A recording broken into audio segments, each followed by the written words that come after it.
सुनी जब से तब से मन मेरी में सी हसी है।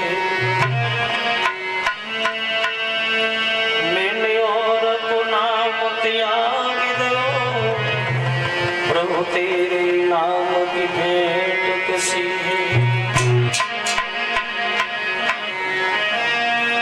तो तुम मिलनाथ दसाओ है जैसे जल जाल में मीन फंसी है।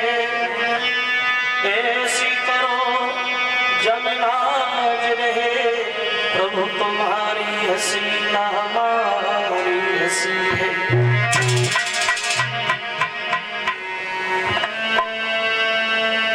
तो राम कथा यब होते और आओ वीर हनुमान आए सुवासन लीजियो पवन पुत्र बलवान।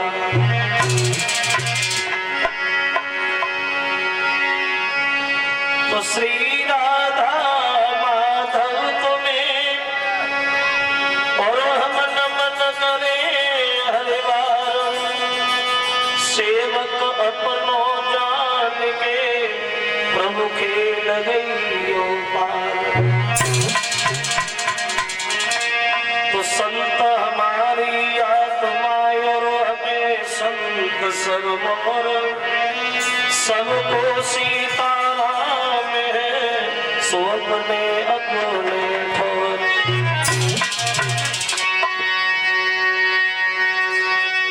दीन बंधु दयानिधि हे प्रभु न्यायाधीश तुम सदा सहायक दीन के मैं तुम्हें नवाऊं शीश। बोलिए सच्चिदानंद भगवान की।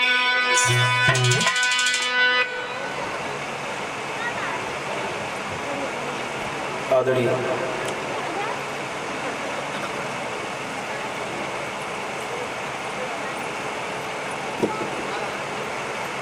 सभा में उपस्थित हमारे सभी श्रोता बंधु,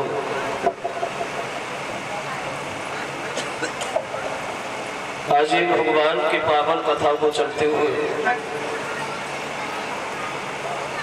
जो ये छठवां दिन है, भगवान की पावन कथा श्रवण कराते हुए गंगा के किनारे हरियर क्षेत्र में व्यास के पुत्र श्री सुखदेव जी समझा रहे। सुनिए महाराज परिषद प्रसंग जहां चल रहा था भगवान यादव सरकार योगी राजकृष्ण के बारे कि भगवान कन्हैया का अवतार तो हुआ है मथुरा की जेल खानों में और इनकी बधाई जो है वो बाबा नंद के गोकुल में बजाई गई। अवतार हुआ जेल में और बधाई नंद के गोकुल।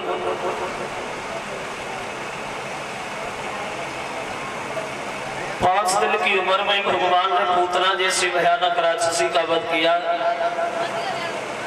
27 दिन की अवस्था में 17 सूत्र व्रत को मारा।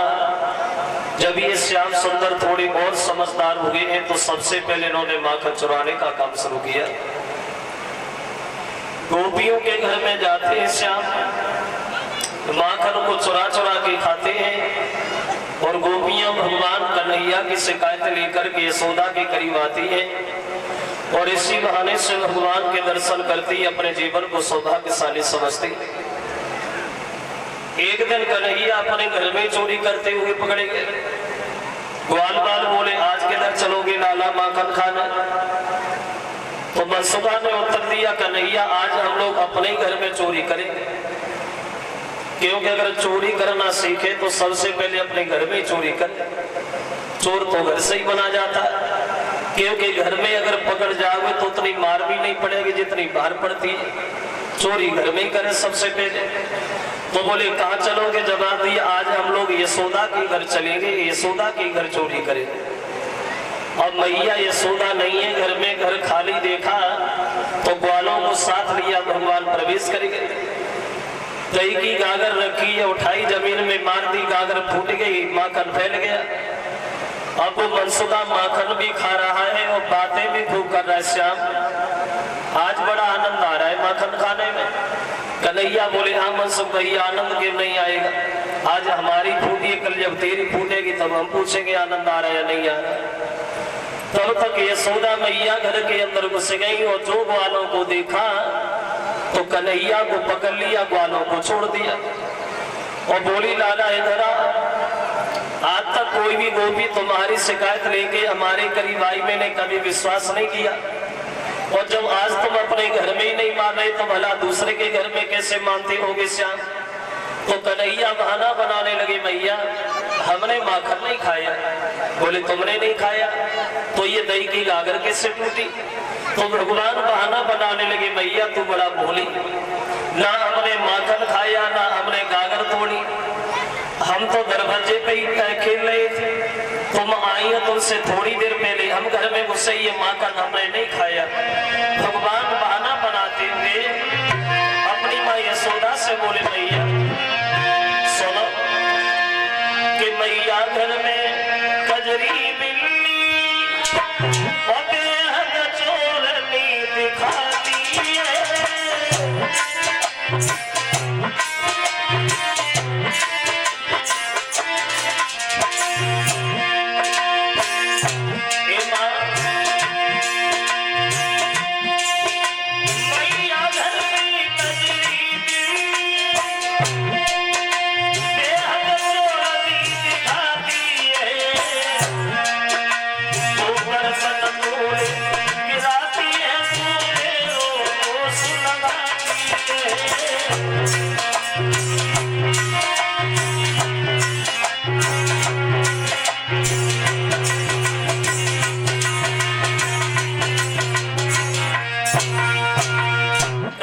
बहाना बनाने लगे, माँ ये माखन हमने नहीं खाया, घर में जो बिल्ली है वो बर्तन तोड़ती है, तू मेरा दोष लगाती, भला मैं काय को चोरी करूंगा? मैया चोरी तो बोलो करते जिनके घर में कुछ नहीं होता, तो हमारे घर में काय की कमी है माँ?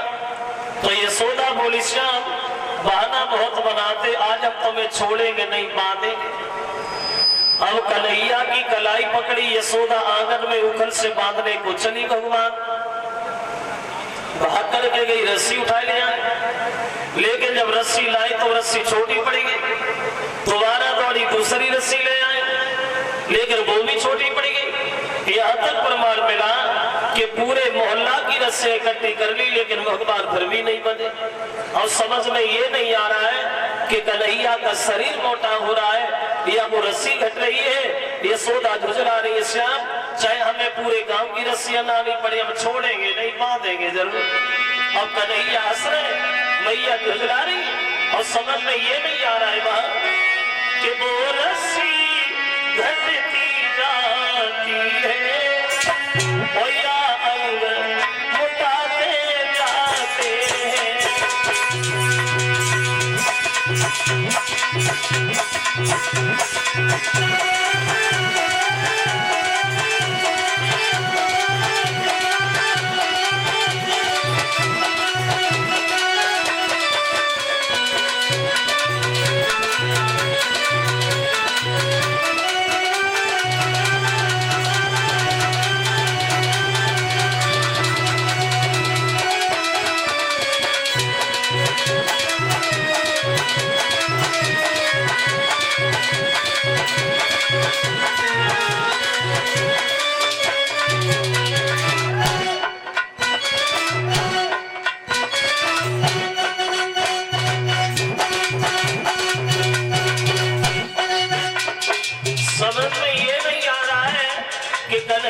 शरीर मोटा हो रहा है, वो रस्सी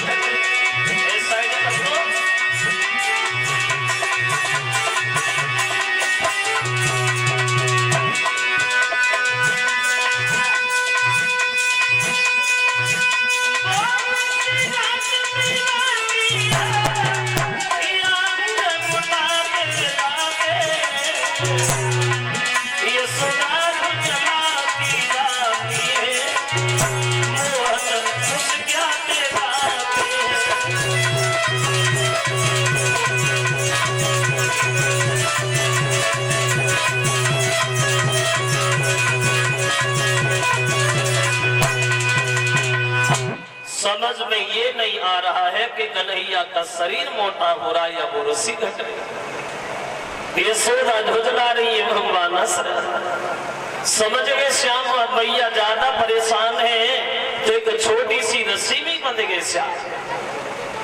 अब ग्वाल बाल दूर खड़े होके देख रहे, कुछ बोल नहीं रहे। तो यशोदा मनसुखा में भगिया के दौर पड़ी, इधर आमनसु, मेरा श्याम कभी चोरी नहीं करता था, तूने से अपने साथ रख के उसे चोर बना दिया। तो मनसुखा बोला, भैया हमने काय को चोर बना दिया? सच पूछो तो तुम्हारे कन्हैया ने हमें चोर बना दिया। मेरे कभी घर में चोरी नहीं भई, मेरे कभी खानदान में चोरी नहीं भई, तो भला हमें से क्या चोरी सिखाएंगे? सच तो ये है भैया, तेरे कन्हैया ने हमें चोर बनाया। अब खुद बचने के लिए कन्हैया की शिकायत उल्टी करने लगा माँ से और बोला, भैया सुनो, तुम्हें नहीं मालूम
शिकायतें करते हुए ग्वाला अपने अपने घर चले गए। मां यशोदा ने कन्हैया को उखल से बांध दिया, घर के अंदर काम में लग गए। अब भगवान बंधे पड़े हैं तो कन्हैया ने देखा किसी का ध्यान हमारी तरफ नहीं रहा, तो उस उखल को लुढ़काने लगे और धीरे धीरे उखल लुढ़काते हुए दरवाजे पे पहुंच गए। दरवाजे पे यमला अर्जुन नाम के दो वृक्ष खड़े थे, उनके बीच में उखल को फंसाया और धीरे से झटका मारा तो वे दोनों वृक्ष टूट गए। उन दोनों वृक्षों से दो पुरुष प्रकट हो गए जो कन्हैया को देख के खूब हंसे। कौन थे ये दोनों और क्यों से भगवान को देखे? देखो बताया, ये दोनों जो थे ये पूर्व जन्म में एक कुबेर के लड़का था, तब इनका नाम था नलकूबल मड़गरी। भोले बाबा के वरदानी दोनों कैलाश पर्वत पे रहने वाले, लेकिन ये दोनों घमंडी बहुत थे, दोनों का ऊपर घमंड बहुत था। एक दिन दोनों ने मदरा पान किया, शराब पी, और जब शराब पी तो नशा हो गया, और जब नशा हो गया तो बुद्धि खराब हो गई। और देखो वैसे शराब और बुद्धि में बहुत बड़ी दुश्मनी है। शराब और ये बुद्धि दोनों इकट्ठे कभी नहीं गए, शराब अंदर और बुद्धि बाहर। जब दोनों ने शराब पी तो नशा हो गया, तो शराब के नशा में दोनों घमंडी अपनी पत्नियों से बोले कि चलो आज नहाएंगे। बोले चलो। सरोवर को पहुंचे, बोले नहाएंगे तो, मगर ऐसे नहीं नहाएंगे। कैसे नहाएंगे? तो बोले आज हम लोग की बुद्धि खराब। क्या कह रहे हो? अरे कोई देखेगा तो क्या कहेगा? तो शराब के नशा में नहीं माने और बोले कि वस्त्र उतारो मेरी प्यारी, वो आज नंगे हुए की नहा में।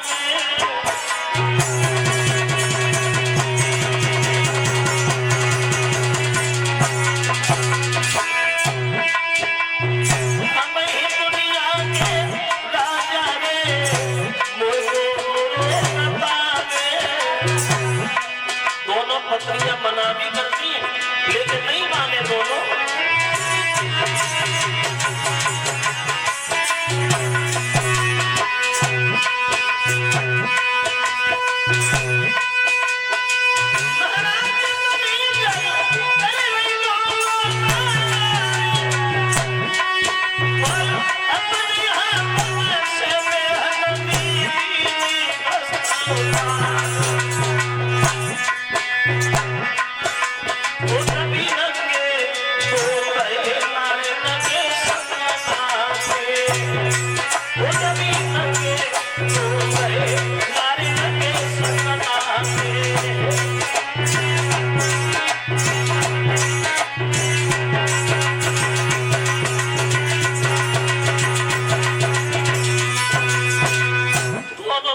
मना भी करती लेकिन नहीं माने दोनों। वो अपने हाथों से वस्त्र उतारे, उसी सरोवर में बिल्कुल वस्त्रहीन होकर के नहाने लगे। नहा रहे थे दोनों तो अकस्मात देवर्षि नारद का उधर से निकलना होगा, तो दोनों पत्नियां भागी, अपने वस्त्र पहन लिए, लेकिन वे दोनों घमंडी बिल्कुल नंगे खड़े रहे पानी। तो नारद को गुस्सा गया, बोले मूर्खो, सब कुछ जानने के बाद में भी एक जड़ की तरह खड़े हो और तुम्हें ये बोध नहीं है, तो तुम्हें ये श्राप देते कि तुम दोनों वृक्ष बन जाओगे, कपड़ा पहनने की जरूरत ही नहीं पड़ेगी। जब ये कहा कि वृक्ष बन जाओ तो दोनों रोने लगे। बोले महाराज जब हम वृक्ष बनेंगे तो हमारा उद्धार कैसे होगा? बोले उद्धार तब होगा जब 16 कला से भगवान कन्हैया का अवतार होगा, उन्हीं के हाथों से तुम्हारा उद्धार होगा। तो ये वही थे दोनों जो भगवान की बार बार वंदना करने के बाद परम धाम के लिए जाते हैं। अब क्या हुआ? अब नंद बाबा ने ये देखा है ना तो कोई तेज हवा आई ना कोई आंधी आई, और बिना हवा आंधी के इतने भारी भारी वृक्ष कैसे टूटेंगे? जब से कन्हैया का जन्म हुआ है तब से कोई ना कोई उपद्रव गोकुल में होता ही रहता है। अगर ये वृक्ष कहीं धोखा से कन्हैया के ऊपर गिर जाते तो क्या होता? तो क्यों ना अब इस जगह को छोड़ दिया जाए, ये जगह रहने के लायक नहीं रही। तो सबसे सलाह मिलाई और गोकुल का त्याग कर दिया। वो एक तुलसी का वन था जिसे वृंदावन कहते हैं, उस वृंदावन में जाकर के सब लोग बड़े सुंदर सुंदर महल बना के रहने लगे। अब इधर सब लोग वृंदावन में निवास करेंगे। तो एक दिन श्याम सुंदर अपनी मैया से बोले, माँ एक बात बताओ, क्या भैया बलवान ग्वाल बाल ये सब चले जाते सुबह गाय चराने, मुझे क्यों नहीं ले जाते? मैया मैं भी जाऊंगा। तो यशोदा मना करने लगी, श्याम तुम क्या करो? अरे हमारी गायों का ठेका लोग चरा लाते, तुम क्या करो? तो कन्हैया जिद ठान के बोले, मैया मैं तो जाऊंगा। तो समझ गई यशोदा ये मानेगा तो है नहीं, हटीला तो है। बोले जाओगे? बोले हाँ। तो बोले एक काम करो, देखो श्याम अगर जाना है तो तुम जाओ, हम मना नहीं कर रहे, और हर जगह जाना, लेकिन भूल करके एक जगह न जाना। कहा नहीं जाना? तो यशोदा बोली, लाला सुनो, हर जगह जाना लेकिन एक जगह तुम नहीं जाओगे कि यमुना तट पे काली देह पे और मेरे लाल भूल के मत जाना।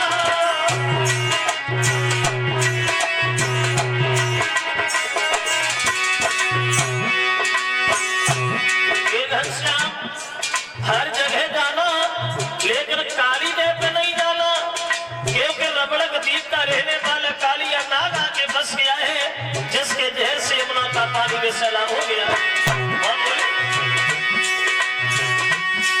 यमुना तट पे काली देह पे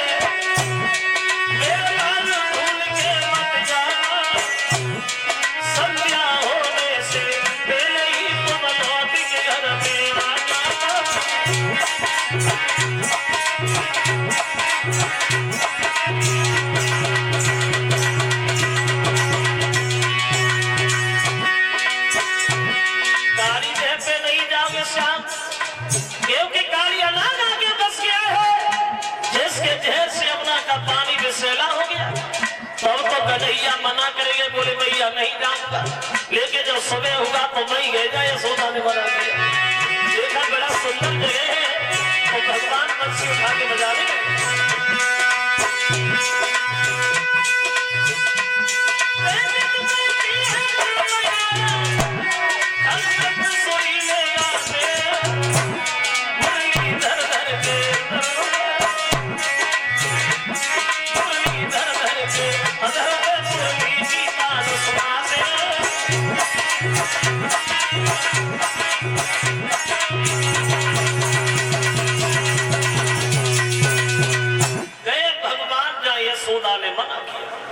देखा कि बड़ा सुंदर रमणीक जगह है, तो कन्हैया ने बंसी उठाई बजाने लगे भगवान।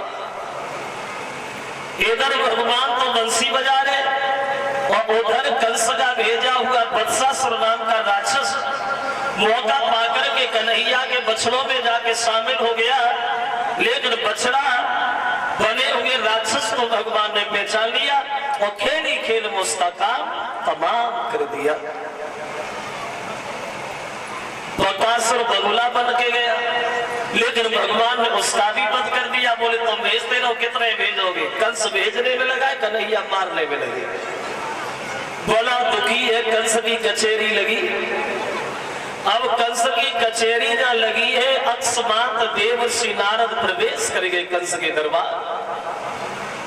और जो कंस ने नारद जी को देखा, बाबा जी आ बैठो, तो नारद पूछने लगे कंस एक बात बताओ।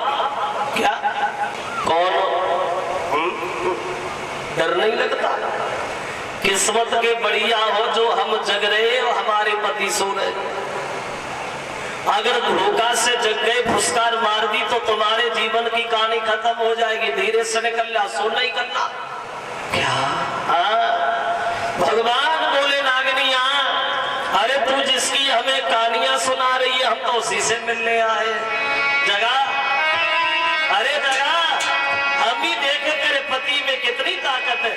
और भगवान बोले कि जगा पति को और कुछ बाती उसी से करना है।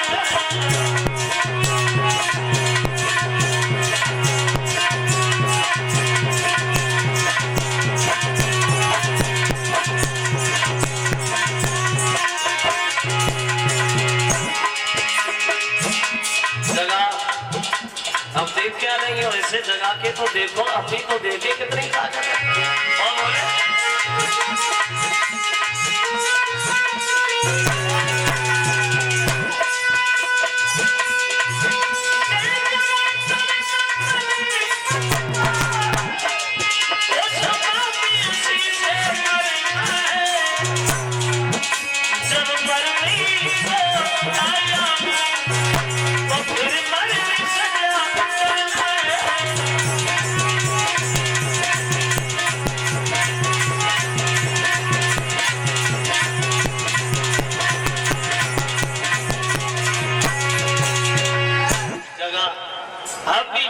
तेरे पति की ताकत।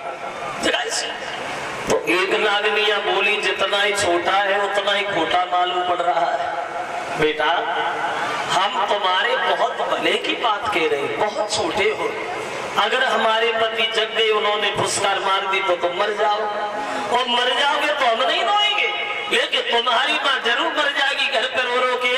इसलिए तरस आ रहा है तुम पे, इसलिए चुपचाप लौट जाओ, सो नहीं करो। क्या? भगवान बोले नागनिया, अरे तू मुझे छोटा कह रही है, हम छोटे जरूर हैं लेकिन हम खोटे बहुत हैं। और बोले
जगह देख क्या नहीं है, देखा नहीं है क्या? अरे जगह अम्मी देखे तुम्हारे पति में कितनी ताकत है। और भगवान बोले हैं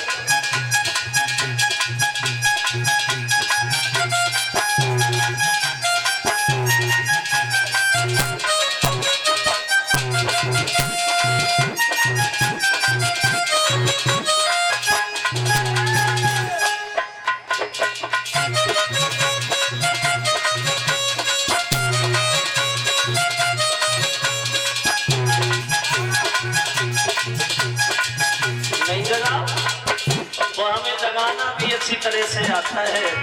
आगे बढ़े भगवान और क्या किया? इतना कहेंगे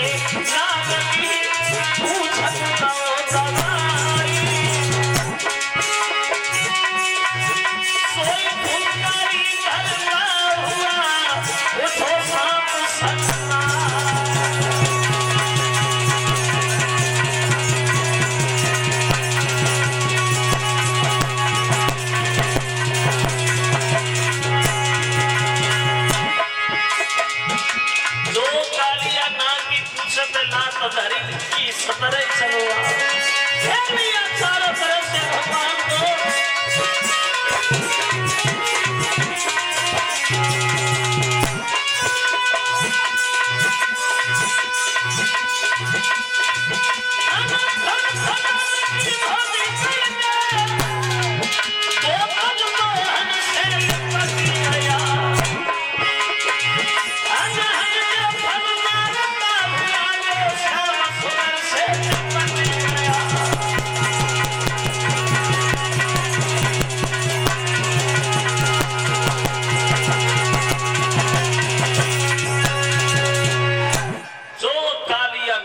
पूछ बिल्ला तो घर ही सतर ही चलो आओ चारों तरफ से